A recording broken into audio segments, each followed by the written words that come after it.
Bonjour, ici Clément Koulibaly, j'espère que vous allez bien.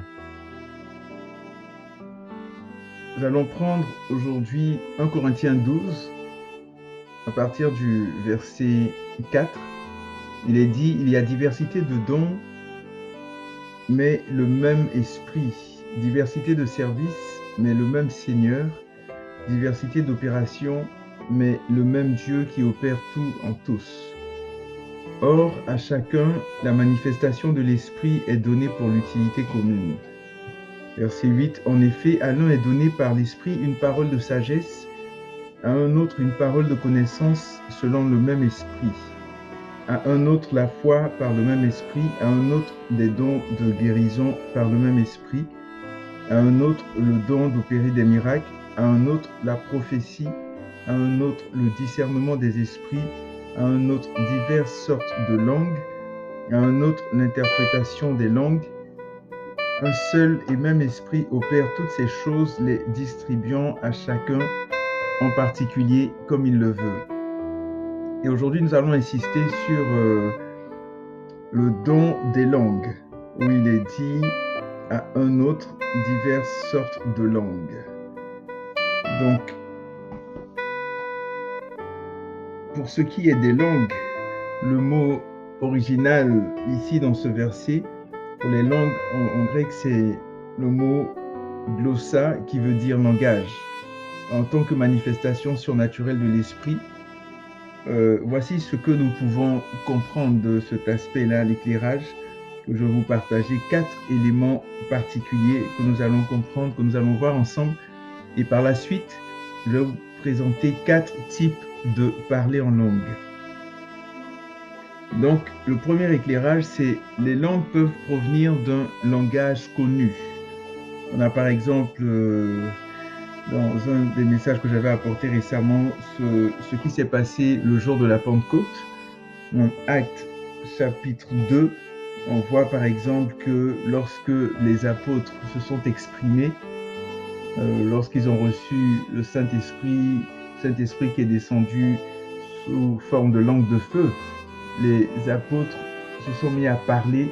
Et en Acte chapitre 2, verset 8, il est dit « Comment les entendons-nous, chacun dans notre propre langue maternelle, Parthes, Mèdes, Élamites, ceux qui habitent la Mésopotamie, la Judée, la Cappadoce, le Pont, l'Asie, la Phrygie, la Pamphylie, l'Égypte, le territoire de la Libye voisine de Cyrène et ceux qui sont venus de Rome, juifs et prosélytes, crétois et arabes, nous les entendons parler dans nos langues des merveilles de Dieu. » Donc on voit ici que les langues peuvent provenir d'un langage connu ou bien d'un langage inconnu, d'un langage céleste. On a par exemple en 1 Corinthiens 13, à partir du verset 1, l'apôtre Paul qui pouvait dire « Quand je parlerai les langues des hommes et des anges, si je n'ai pas l'amour, je suis du bronze qui résonne ou une cymbale qui retentit. » Donc on voit ici qu'on a les langues des hommes, mais aussi des anges qui ont une langue, qui ont des langues. Donc les langues des hommes et les langues des anges, donc qui sont des langues célestes. Donc ça c'est pour ce premier aspect au niveau des langues.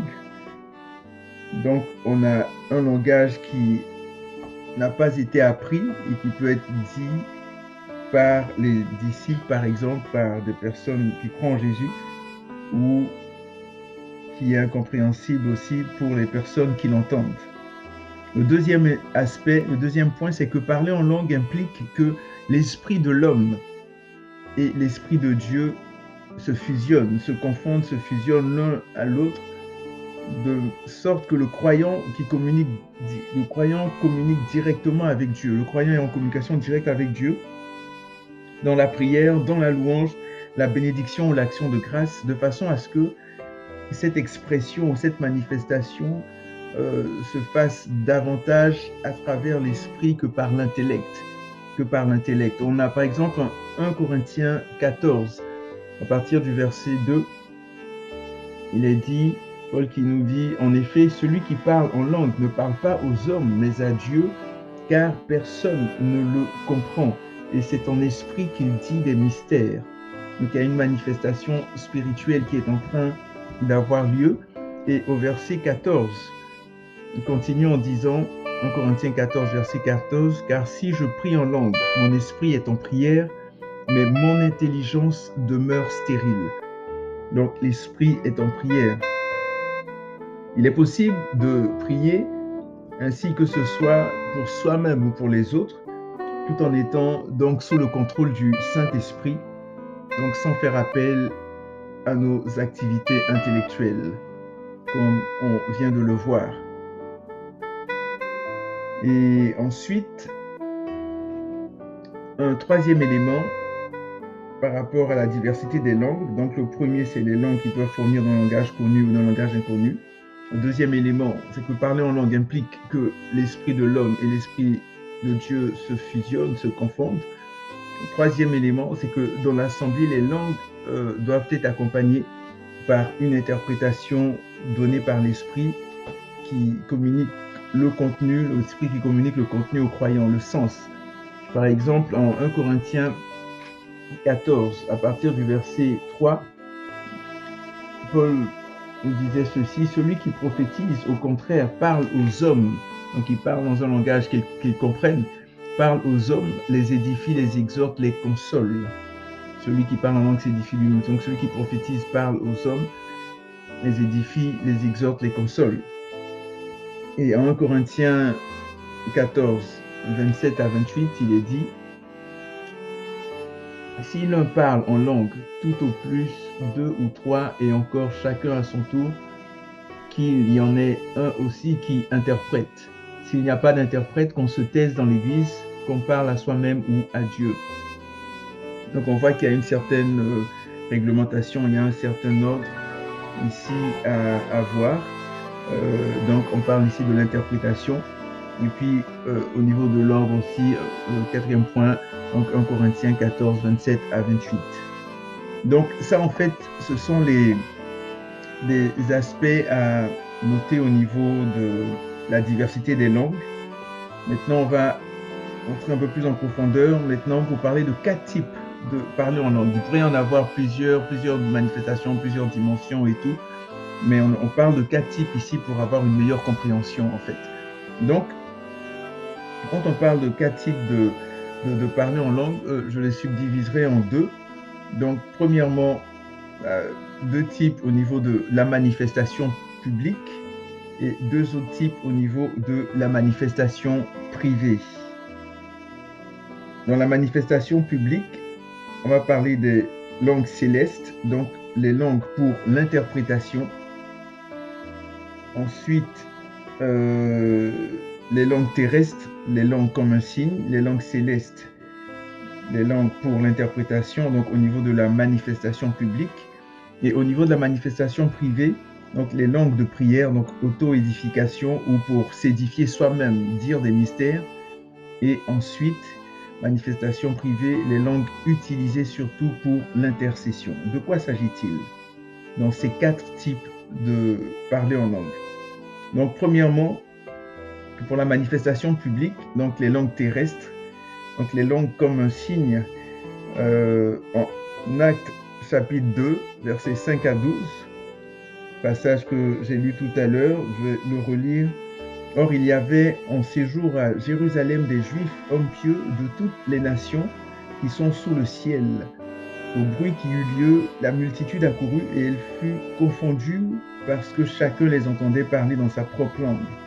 Ils étaient tous dans l'étonnement et la surprise et ils se disaient les uns aux autres, « Voici ces gens qui parlent, ne sont-ils pas tous galiléens? Et comment les entendons-nous donc dans notre propre langue à chacun, notre langue maternelle ?» Et là, ils citent leur langue, Parthes, Mèdes, Arabes, Élamites, etc. Et au verset 12, donc au verset 11, à la fin du verset 11, ils disent, oui, nous les entendons parler des merveilles de Dieu. Au verset 12, ils étaient tous dans l'étonnement et ne sachant que penser, ils se disaient les uns aux autres, que veut dire ceci? Donc ici, on voit cette manifestation publique. Donc il y avait du monde autour et tout. Une manifestation publique, donc un langage terrestre, des langues terrestres, donc des langues que les gens comprenaient. En 1 Corinthiens 14, 22,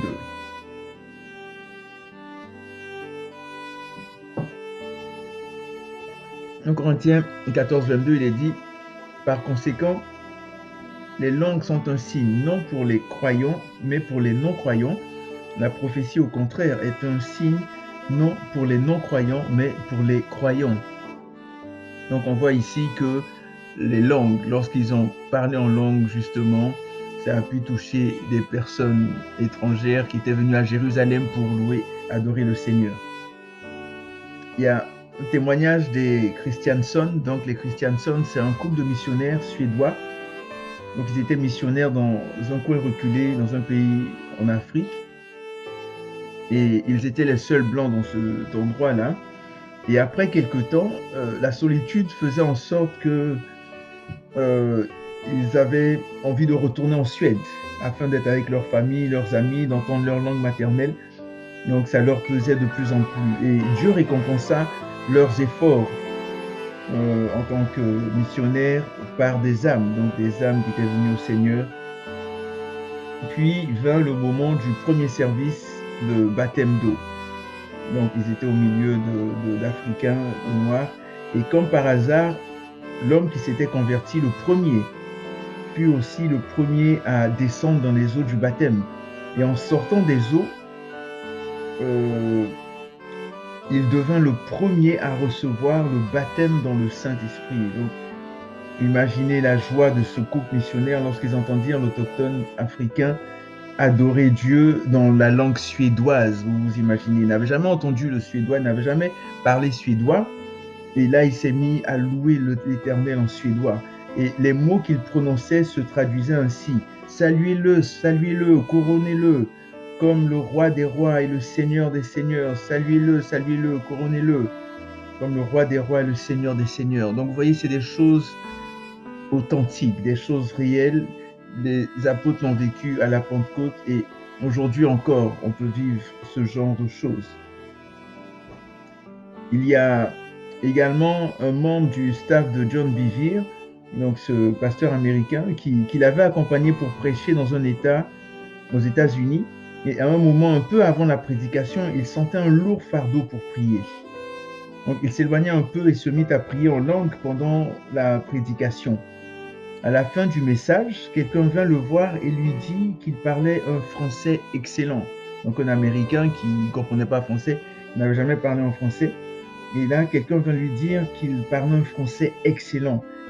Et il lui disait, mais non, je ne comprends pas cette langue, je ne l'ai jamais apprise. Son interlocuteur lui dit, en tout cas, votre français était vraiment de qualité.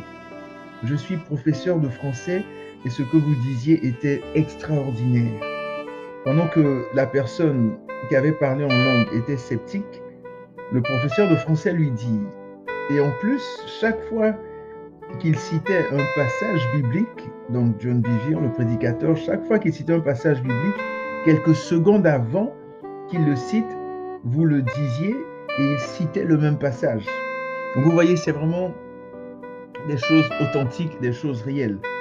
Donc, on est maintenant dans les 4 types de parler en langue. Donc, la manifestation publique, donc un langage terrestre.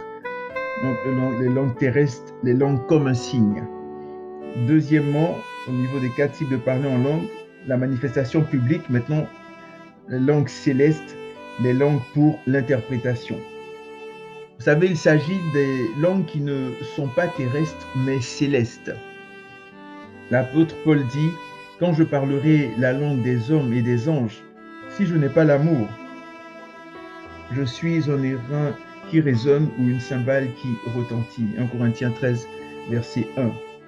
Donc, étant donné que ces langues sont célestes, il faut qu'elles soient interprétées. Donc, il ne s'agit pas d'une traduction, mais bien d'une interprétation. Et en 1 Corinthiens 14, 5, 13, 17 à 19, l'apôtre Paul dit, « Je désire que vous parliez tous en langue, mais encore plus que vous prophétisiez. Celui qui prophétise est plus grand que celui qui parle en langue, à moins que ce dernier n'interprète pour que l'Église en reçoive de l'édification. C'est pourquoi que celui qui parle en langue prie pour avoir le don d'interpréter. Tu rends, il est vrai, d'excellentes actions de grâce, mais l'autre n'est pas édifié. je rends grâce à Dieu de ce que je parle en langue plus que vous tous. Mais dans l'Église, j'aime mieux dire 5 paroles avec mon intelligence afin d'instruire aussi les autres que 10 000 paroles en langue.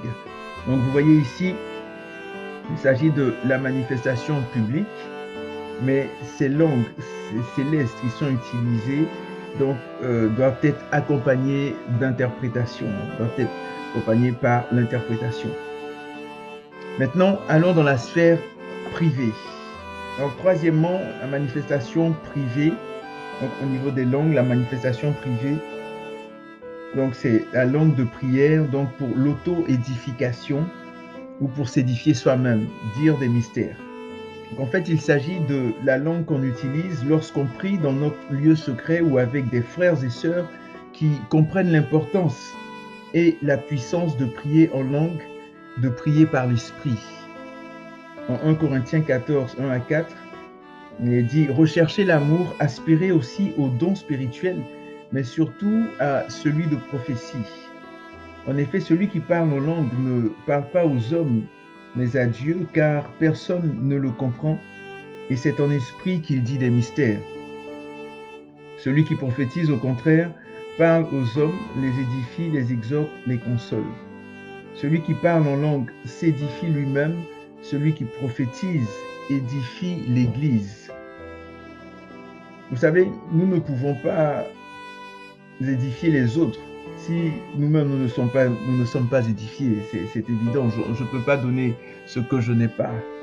Et même dans le psaume 23, David pouvait dire « Je conduis dans de verts pâturages, je vous conduis dans de verts pâturages.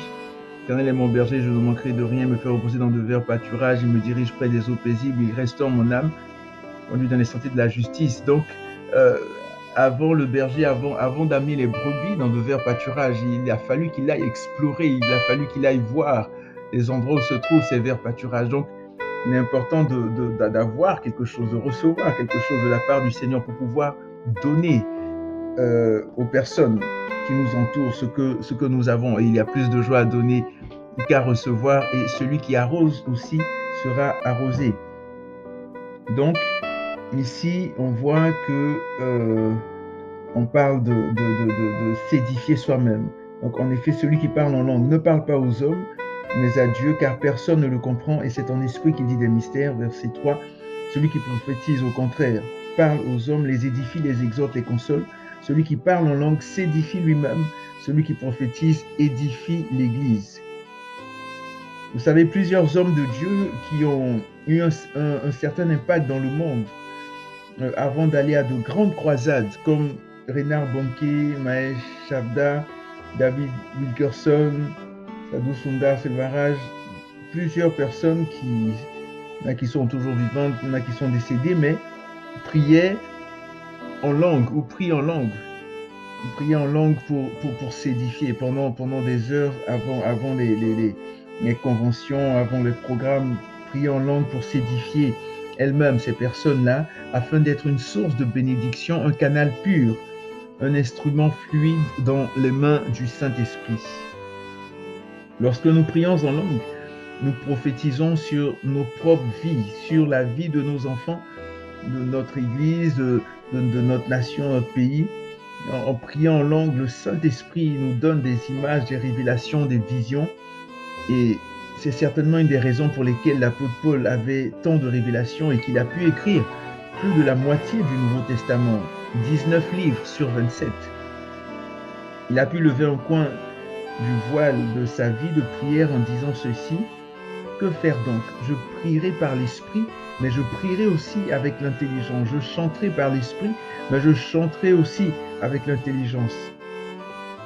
Je rends grâce à Dieu de ce que je parle en langue plus que vous tous. 1 Corinthiens 14, 15 et 18. Et en Jude 20, verset 20, il est dit, dans Jude chapitre 1, verset 20, il est dit: mais vous, mes chers amis, bâtissez votre vie sur le fondement de votre foi très sainte, priez par le Saint-Esprit. Donc ça, c'est dans la version Bible du Semeur, mais dans la version Louis II, il est dit: Mais vous, bien-aimés, édifiez-vous vous-même sur votre très sainte foi, priez par le Saint-Esprit. Donc, le fait de s'édifier, oikodomeo, le fait de construire une maison, de s'édifier, construire notre homme intérieur, de le fortifier, qu'il soit fort. Et ce même passage dans la version TPT, qui est une version anglophone, donc qui a été traduite de Passion, il dit: mais vous, mes bien-aimés, construisez-vous constamment et progressivement sur le fondement de votre très sainte foi, en priant à chaque instant en esprit. Mais vous, mes bien-aimés, construisez-vous constamment et progressivement sur le fondement de votre sainte foi, de votre très sainte foi, en priant à chaque instant en esprit, à chaque instant en esprit. Donc là, on a vu les 3 premières manifestations. Donc, les 4 types de parler en langue, on a la manifestation publique, langue terrestre, langue comme un signe, manifestation publique, langue céleste, les langues pour l'interprétation. Là, on vient de voir la manifestation privée, donc les langues de prière, l'auto-édification, pour s'édifier soi-même, donc dire des mystères. Et quatrièmement et finalement, la manifestation privée, les langues utilisées surtout pour l'intercession.